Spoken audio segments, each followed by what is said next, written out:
Pero gusto ko lang maging open ka sa akin. Kung may nakikita kang problema or may nararamdaman ka na feeling mo na makaka-apekto sa atin, sabihin mo lang para magawa natin ng paraan. Ayusin natin, di ba? Hindi natin iisipin na yung tanging paraan ay yung mag-end or tapusin yung love team. Para sa akin, ganun yung gusto ko. Pero ikaw, kung hindi mo rin naisip na mag-end or magtapos sa ating love team. Ako din po ayoko rin na mag-end tong love team natin kasi kahit ako, na-attach na din ako kasi syempre 5 months na tayong magka-love team at pag magkasama tayo, syempre, naging close, ganyan.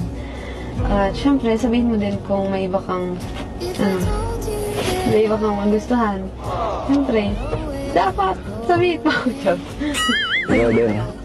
Kung sakaling meron ka rin iba, makita, sabihin mo din. Pero meron akong promise sa'yo, Joy.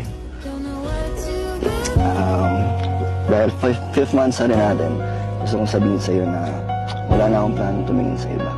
Hindi na ako na-attract or hindi na nila nakukuha attention ko. Yung mga iba nakikita akong babae. Ikaw na lang laging gusto kong nakikita. Kaya huwag ka mag-alala. Wala kang pagsiselosan. Okay na yun? So parang maging kampante ka na.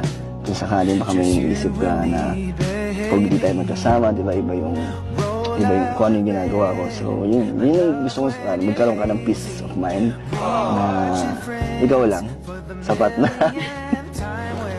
Ba't ka tawa ng tawa, Joy? Grabe naman ang emotional na sinabi ko sa'yo, tapos tatawanan mo lang. No-comment po ako ng bahala na po sa kung ano pong mangyayari sa atin. Bahala na. Hindi naman natin pilitin yung sarili natin. Oo. Basta no pressure. No pressure. Lang.